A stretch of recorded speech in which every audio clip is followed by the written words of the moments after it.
जाए जी करो स्टार्ट। ਹੁਣ ਐਸੇ ਦੀ ਟਾਈਪ ਦੇਖੋ, ਅਗਰੀ ਤੇ ਡਿਸਐਗਰੀ ਹੈ, ਠੀਕ ਹੈ। ਹੁਣ ਸਾਰਿਆਂ ਨੂੰ ਪਤਾ ਅਲੱਗ ਅਲੱਗ ਤਰ੍ਹਾਂ ਦੇ ਐਸੇ ਹੁੰਦੇ, 5 ਪੈਰਾਗ੍ਰਾਫਸ ਹੁੰਦੇ ਕਿਸੇ ਦੇ ਵਿੱਚ। ਇੱਕ ਫਸਟ ਵਾਲਾ intro, then BP1, BP2, BP3 and conclusion. ਜਦੋਂ ਸਾਡੇ ਕੋਲ ਡਿਸਕਸ ਬੋਥ ਵਿਊਜ਼ ਵਾਲਾ ਐਸੇ ਹੁੰਦਾ, ਉਹਦੇ ਵਿੱਚ ਅਸੀਂ ਕੀ ਕਰਨਾ, ਪਹਿਲਾਂ ਇੰਟਰੋ ਲਿਖ ਦੇਣੀ, ਕੰਕਲੂਜਨ ਸੇਮ ਰਹਿਣਾ। ਇਹਦੇ ਵਿੱਚ first point means first view, ਠੀਕ ਹੈ।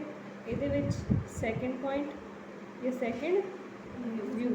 ਇਹਦੇ ਵਿੱਚ ਕੀ ਹੁੰਦਾ ਫਿਰ ਓਪੀਨੀਅਨ, ਕਿਉਂਕਿ ਉਹਨਾਂ ਨੇ ਲਿਖਿਆ ਹੁੰਦਾ discuss both views and give your opinion.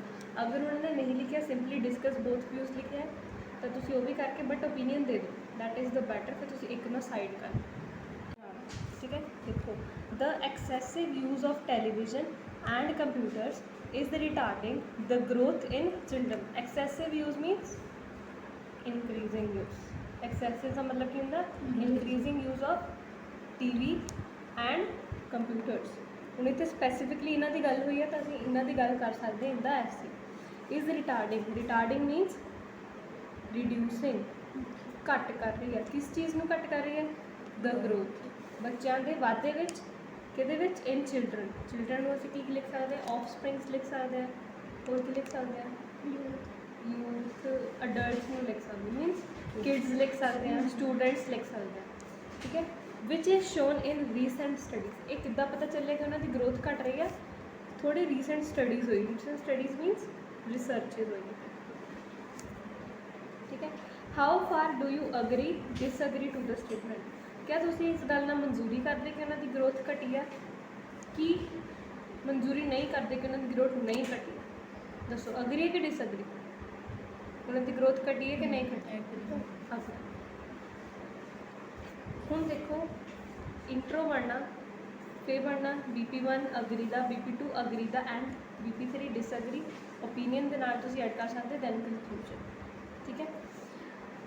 ਹੁਣ ਦੇਖੋ, ਅਸੀਂ ਪਹਿਲਾਂ ਪੁਆਇੰਟਸ ਲਿਖ ਲਓ ਸਾਈਡ 'ਤੇ। ਸਾਈਡ 'ਤੇ ਕੀ ਕਰੋ, ਪੁਆਇੰਟਸ ਲਿਖ ਲਓ। ਐਸੇ ਸਟਾਰਟ ਕਰਨ ਤੋਂ ਪਹਿਲਾਂ ਤੁਸੀਂ 5 ਮਿੰਟਸ ਅਗਰ ਪੁਆਇੰਟਸ ਨੂੰ ਦੇ ਦੋਗੇ, ਤੁਹਾਡੇ ਕੋਲ ਆਈਡੀਆਜ਼ ਹੋਵੇ, ਤਾਂ ਕਿ ਤੁਸੀਂ ਕਿਹੜਾ ਮੈਥਡ ਯੂਜ਼ ਕਰ ਸਕੋ, ਟੀਪ ਮੈਥਡ। ਕਿਹੜਾ ਮੈਥਡ ਯੂਜ਼ ਕਰ ਸਕੋ, TEEP method. What is TEEP method? ਸਭ ਤੋਂ ਪਹਿਲਾਂ ਜਿਹੜਾ ਵੀ ਸਾਡੇ ਕੋਲ ਪੁਆਇੰਟ ਹੈ, ਅਸੀਂ ਉਹ ਲਿਖਣਾ। Next we are going to do is explain. Explain ਨੂੰ ਅਸੀਂ ਕਿੱਦਾਂ ਲਿਖ ਸਕਦੇ, to explain it, to elaborate it, to substantiate it. These things we can use। मतलब ਅਸੀਂ ਪੁਆਇੰਟ ਦੇ ਰਹੇ ਹਾਂ, ਜਦੋਂ ਅਸੀਂ ਪੁਆਇੰਟ ਲਿਖਣਾ, ਅਸੀਂ ਆਪਣੇ ਦਿਮਾਗ 'ਚ ਸੋਚਣਾ, ਕੀ ਸੋਚਣਾ, ਕਿਉਂ, ਕਿ ਅਸੀਂ ਇਹ ਕਿਉਂ ਲਿਖਣਾ, ਇਹਦੇ ਕਰਕੇ ਕੀ ਹੋ ਰਿਹਾ ਹੈ, ਇਹ ਕਿਉਂ ਹੋ ਰਿਹਾ ਪੁਆਇੰਟ। ਦੈਨ ਅਸੀਂ ਬਿਕੋਜ਼ ਕਰਕੇ ਆਪਣੀ ਐਕਸਪਲੇਨੇਸ਼ਨ ਦੇਣੀ ਆ, ਜਾਂ ਫਿਰ ਟੂ ਐਕਸਪਲੇਨ ਇਟ ਵਗੈਰਾ, ਇੱਦਾਂ ਕਰਕੇ ਐਕਸਪਲੇਨੇਸ਼ਨ ਅਸੀਂ ਦੇ ਦਿੰਦੇ ਹਾਂ। Next is exemplify. Exemplify. What is exemplify? We have to give examples. Examples ਅਸੀਂ ਕਿਸੇ ਵੀ ਪਰਸਨ ਦੀ ਵੀ ਦੇ ਸਕਦੇ ਹਾਂ, ਜਨਰਲੀ ਵੀ ਕੋਈ ਐਗਜ਼ਾਮਪਲ ਦੇ ਸਕਦੇ ਹਾਂ, ਮੀਨਸ ਐਗਜ਼ਾਮਪਲ ਦੇਣੀ। ਡਿਸਅਗਰੀ ਵਿੱਚ ਕੀ ਹੈ ਕਿ ਤੁਸੀਂ ਮਨਜ਼ੂਰੀ ਦਿੰਦੇ ਆ, ਨਹੀਂ ਦਿੰਦੇ ਆ, ਇੱਕ ਸਟੇਟਮੈਂਟ ਦਿੱਤੀ ਹੋਣੀ, ਉਹਦੇ ਨਾਲ ਹੀ ਕਰਨੀ ਹੈ, ਠੀਕ ਹੈ। ਇਹਦੇ ਵਿੱਚ ਵੀ ਕੀ ਹੈ, intro, BP1, BP2, BP3 and conclusion. Intro conclusion same ਹੋ ਸਕਦੇ ਆ, ਮੀਨਸ ਇੰਟਰੋ ਉਹਦੇ ਬਾਰੇ ਇੰਟਰੋਡਕਸ਼ਨ ਦੇਣੀ ਹੁੰਦੀ, ਕੰਕਲੂਜਨ ਮੀਨਸ ਅਸੀਂ ਐਸੇ ਨੂੰ ਐਂਡ ਕਰਨਾ ਹੁੰਦਾ। And if you agree with the statement, agree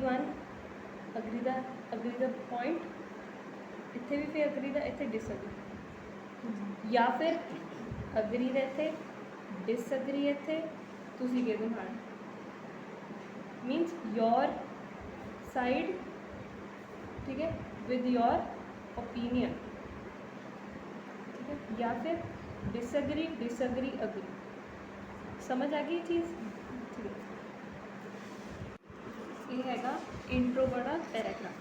देखो, असी टैंपलेट के हिसाब नाल लिखना। In this contemporary era there is a heated argument over the issue that हैगा सारा टैंपलेट विच इशू किहड़ा है, अही चीज़ में असी पैराफ्रेज करके लिखना, that the increasing excessive no increasing use of TV and computers is declining, retarding the growth in kids, ਬੱਚਿਆਂ ਵਿੱਚ ਉਹਨਾਂ ਦੀ growth ਘਟ ਰਹੀ ਹੈ, which is depicted in recent studies, which is recent study ਵਿੱਚ ਇਹ ਪਤਾ ਕੀਤਾ ਗਿਆ a lion's share of society favors it while the rest go towards it. The following paragraphs will highlight my personal perspective along with relevant examples. कितने सारे दो तो examples दोगे तुसी. ਹੁਣ ਆ ਜਿਹੜੀ ਚੀਜ਼ ਹੈ, this is thesis statement, means you agree or disagree with the statement. It is important to mention it in the intro because ਕਿਉਂਕਿ ਤੁਸੀਂ ਜਦੋਂ ਆਪਣਾ ਓਪੀਨੀਅਨ ਲਿਖੋਗੇ ਉਹਨਾਂ ਨੂੰ ਪਤਾ ਰਹਿਣਾ ਚਾਹੀਦਾ ਕਿ ਤੁਸੀਂ ਕਿਹੜੀ ਸਾਈਡ ਦੇ ਵਿੱਚ ਹੈ, ਕਿਉਂਕਿ ਜਿੱਦਾਂ ਕੁਐਸਚਨ ਦੇ ਵਿੱਚ ਮੈਂਸ਼ਨ ਹੈ ਡੂ ਯੂ ਅਗਰੀ ਔਰ disagree, so it's important that you mention it. Okay, I agree ਔਰ ਜਾਂ ਜੋ ਵੀ ਤੁਸੀਂ ਅਗਰੀ ਹੈ ਜਾਂ ਡਿਸਐਗਰੀ ਵਿਦ ਦ ਸਟੇਟਮੈਂਟ, ਇਹ ਲਾਈਨ ਲਿਖਣੀ ਹੈ ਜਾਂ ਇੱਥੇ ਲਿਖ ਸਕਦੇ ਹਾਂ ਅਵਰਸ ਇਟ ਤੋਂ ਬਾਅਦ, ਜਾਂ ਤੁਸੀਂ ਲਿਖ ਸਕਦੇ ਹੋ ਇੱਥੇ ਹਾਊਐਵਰ ਤੋਂ ਬਾਅਦ. ਓਕੇ, ਹਾਊਐਵਰ ਕਨੈਕਟਰਸ ਮਸਟ ਹੈ. Okay, now let's move on to BP1. I see eye to eye with the central idea for the various reasons. I see eye to eye means ਜਿਹੜਾ ਤੁਸੀਂ thesis statement ਦਿੱਤਾ ਹੋਣਾ ਮੈਂ ਉਹਦੇ ਨਾਲ ਮਨਜ਼ੂਰੀ ਕਰਦਾ various reasons ਕਰਕੇ.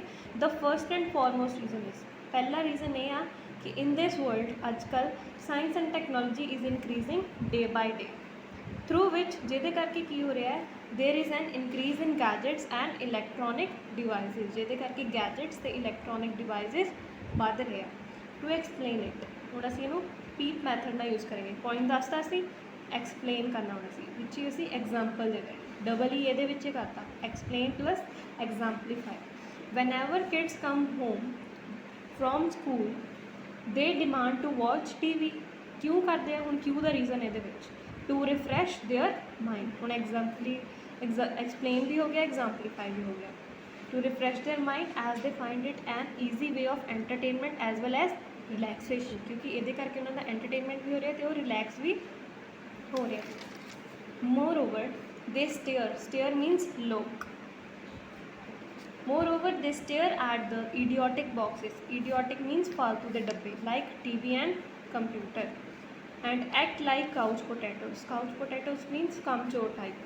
As no work is needed, क्योंकि कोई भी काम नहीं चाहिए ਹੁੰਦਾ ਜਦੋਂ ਵੀ ਅਸੀਂ TV ਦੇਖ ਰਹੇ ਹਾਂ, ਇੱਦਾਂ ਵੀ ਲਿਖ ਸਕਦੇ ਹਾਂ. No hard work is needed in watching TV. Thus it retards. It retards means it reduces. It reduces. Yes, the mental also the physical development in children. ਇੱਥੇ as well as ਵੀ ਲਿਖ ਸਕਦੇ ਸੀ ਬਟ ਅਸੀਂ as well as ਕਿਉਂ ਨਹੀਂ ਲਿਖਿਆ, ਇੱਥੇ ਅਸੀਂ use ਕਰਤਾ ਸੀ ਰੈਪੀਟੀਸ਼ਨ ਹੋ ਜਾਏ. Okay, now let's move on to BP2. BP1 ਦੇ ਵਿੱਚ ਅਸੀਂ ਆਪਣੇ ਨੈਕਸਟ ਪੁਆਇੰਟਸ ਐਡ ਕਰ ਰਹੇ ਹਾਂ, means we are adding more points with the agree statement. In addition to this, we are adding one more point. Young children cannot concentrate. Concentrate means focus. Young children ਚੰਗੀ ਤਰ੍ਹਾਂ focus ਨਹੀਂ ਕਰ ਸਕਦੇ for an extended time period on their study. ज़्यादातर time में अपनी study पे focus नहीं कर सकते, इसलिए वो टीवी देखते हैं. Because it forms a habit within themself to just watch TV और प्ले गेम्स ऑन कंप्यूटर्स, क्योंकि एक उन्होंने हैबिट बन जाती है, आदत बन जाती है कि वो की करन सिर्फ टीवी देखी जान या गेम्स खेडी जान के उपर computer.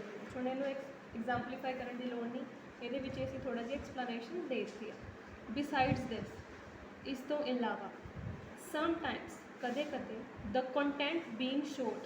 Content being showed means जो चीज़ टीवी पे दिखाई जाती है. कंटेंट मीन्स इंफॉर्मेशन, तो या तो लिख सकते और the information being portrayed on television और computers can be disastrous. Disastrous means harmful for children. क्यों हार्मफुल होंगी है, as they are not aware about the right channels. उन्होंने राइट चैनल्स बारे नहीं पता होंगे and or they are unable to choose the right or correct channel. या ये लाइन ऐसा लिख सकते हैं या ये लाइन इतना लिख सकते हैं. एज अ रिजल्ट मतलब हम अभी पॉइंट क्लोज देता, एज अ रिजल्ट की होंगे उन्होंने effect their growth. Hinder, hinder मीनस stop, stop मीनस halt, खत्म हो जाए. इन्होंने एक लिख सकते. Now this is our BP3 ਜਿਹੜਾ ਕਿ ਅਸੀਂ disagree the point of view ਨਾਲ ਲਿਖਣਾ ਕਿ ਅਸੀਂ ਡਿਸਐਗਰੀ ਕਰਦੇ ਹਾਂ ਕਿ ਟੀਵੀ ਤੇ ਕੰਪਿਊਟਰ ਬੱਚਿਆਂ ਦੀ ਗਰੋਥ ਨੂੰ ਹਿੰਡਰ ਕਰਦੇ ਆ. ਹੁਣ ਕਿੱਦਾਂ ਲਿਖਣਾ ਇਹਨੂੰ, on the other hand some critics go against. ਕੁਝ ਲੋਕ ਇਹਦੇ ਖਿਲਾਫ ਜਾਂਦੇ ਆ, ਕਿਹਦੇ ਖਿਲਾਫ? Against the above discussed assertions, ਉੱਪਰ ਜਿਹੜੇ ਰੀਜ਼ਨਸ ਡਿਸਕਸ ਕੀਤੇ, ਐਂਡ ਸੇ ਦੈਟ, ਤੇ ਇਹ ਕਹਿੰਦੇ ਆ TVs and computers play an indispensable role in child's overall development. एक child ਦੀ overall development ਵਿੱਚ indispensable role means important role play ਕਰਦੇ. To substantiate it means to explain it. He or she can get a plethora of knowledge. Plethora of knowledge, बहुत सारी knowledge. About new words ਬਾਰੇ knowledge ਮਿਲ ਸਕਦੀ ਹੈ. Moreover, their thinking capacity is also increasing as they are developing distinct ideas. ਉਹਨਾਂ ਦੀ thinking capacity ਵੀ ਵੱਧ ਰਹੀ ਆ, is increasing. ਕਿਉਂ? ਕਿਉਂ ਨੂੰ ਅਸੀਂ ਐਜ਼ ਬਿਕੋਜ਼ ਵੀ ਲਿਖ ਸਕਦੇ ਹਾਂ. ਐਜ਼ ਦੇ ਆਰ ਡਿਵੈਲਪਿੰਗ, ਕਿਉਂਕਿ ਉਹਨਾਂ ਦੇ ਮਾਈਂਡ ਵਿੱਚ ਨਵੇਂ ਆਈਡੀਆਜ਼ ਡਿਵੈਲਪ ਹੋ ਰਹੇ ਆ, ਡਿਸਟਿੰਕਟ ਆਈਡੀਆਜ਼ ਹੋ ਰਹੇ ਆ, ਬਾਏ ਸੀਇੰਗ ਵੇਰੀਅਸ ਚੈਨਲਸ, ਅਲੱਗ-ਅਲੱਗ ਚੈਨਲਸ ਦੇਖਦੇ ਹੋਏ. ਫਰਦਰਮੋਰ, ਇਸ ਤੋਂ ਇਲਾਵਾ it is the best way of enjoyment and entertainment. Relaxation ਅਸੀਂ ਨਹੀਂ ਲਿਖਾਂਗੇ ਕਿਉਂਕਿ ਅਸੀਂ ਪਿੱਛੇ ਲਿਖਤਾ, ਐਂਟਰਟੇਨਮੈਂਟ ਕੋਈ ਨਾ ਅਸੀਂ ਲਿਖ ਦਾਂਗੇ. For them, so computers and पे point closer, so computers and TV have a vital role. ਹੁਣ ਇਹ ਜ਼ਰੂਰੀ ਨਹੀਂ ਹੈ ਕਿ ਤੁਸੀਂ ਐਗਜ਼ਾਮਪਲ ਦੇਣੀ ਆ, but you can give, but ਤੁਸੀਂ ਆਈਡੀਆਜ਼ ਵੀ ਦੇ ਸਕਦੇ ਹੋ. ਠੀਕ ਹੈ, ਪੁਆਇੰਟ ਕਲੋਜ਼ਰ ਲਗਾ ਕੇ ਤੁਸੀਂ ਆਪਣਾ ਐਂਡ ਕਰ ਸਕਦੇ ਹੋ. ਠੀਕ ਹੈ, ਸੋ ਇੱਦਾਂ ਵੇਰੀਏਸ਼ਨਸ ਲੈ ਕੇ ਆਉਣੀ. Now let's move on to the last paragraph, that is the conclusion. ਇਸੇ ਹਿਸਾਬ ਨਾਲ ਅਸੀਂ ਇੱਦਾਂ ਲਿਖਾਂਗੇ conclusion. By hammering the last nail I am of the opinion that, ਮੈਂ ਇਹ ਮੰਨਦੀ ਹਾਂ. ਹੁਣ ਦੇਖੋ ਕਨਕਲੂਜਨ ਵਿੱਚ ਹਮੇਸ਼ਾ should, would and could statement use ਕਰਨੀ, ਮਤਲਬ ਇਹਨਾਂ 'ਚੋਂ ਇੱਕ ਯੂਜ਼ ਕਰਨੀ. So here I am using should. ਮਤਲਬ ਪੇਰੈਂਟਸ ਨੂੰ ਇਹ ਕਰਨਾ ਚਾਹੀਦਾ, they should keep an eagle's eye. Eagle's eye means ਬਾਜ ਦੀ ਅੱਖ, ਇੱਕ ਤਰ੍ਹਾਂ ਅੱਖ ਰੱਖਣੀ ਚਾਹੀਦੀ ਆਪਣੇ ਬੱਚਿਆਂ 'ਤੇ. Wards means kids. By making ਕਿਸ ਤਰ੍ਹਾਂ ਰੱਖ ਸਕਦੇ ਆ? By making strict regulations. Regulations means rules, ਜਾਂ ਤੁਸੀਂ ਟਾਈਮ ਟੇਬਲ ਵੀ ਲਿਖ ਸਕਦੇ ਹੋ. To watch TV. However, teachers can also put extra time on students for their intellectual growth. Intellectual growth means ਉਹਨਾਂ ਦੀ ਡਿਵੈਲਪਮੈਂਟ, ਅੰਦਰਲੀ ਡਿਵੈਲਪਮੈਂਟ. ਠੀਕ ਹੈ, ਹੋਰ ਤੁਸੀਂ ਕਿਆ ਲਿਖ ਸਕਦੇ? ਗਵਰਨਮੈਂਟ ਕੀ ਮੇਜਰਸ ਕਰ ਸਕਦੇ ਆ, ਹੋਰ ਟੀਚਰਸ ਨੂੰ ਹੋਰ ਕੀ ਕਰਨਾ ਚਾਹੀਦਾ? Means it's your wish but you should include, ਕਿ ਉਹਨਾਂ ਨੂੰ ਕੀ ਕਰਨਾ ਚਾਹੀਦਾ. Means you are giving a kind of opinion or a kind of suggestion or a kind of solution. Okay, so this was the essay. ठीक है, सब तो पहला एक्सप्लेनेशन देती कि पीप मैथड ना करना, कितना करना, this is the explanation. Then सब तो पहला पॉइंट्स लिख दो साइड पे, ਉਹਦੇ ਨਾਲ ਤੁਸੀਂ ਆਪਣੇ BP1 BP2 ਸਾਰੇ ਲਿਖ ਸਕਦੇ. Intro BP1 2 3 and conclusion.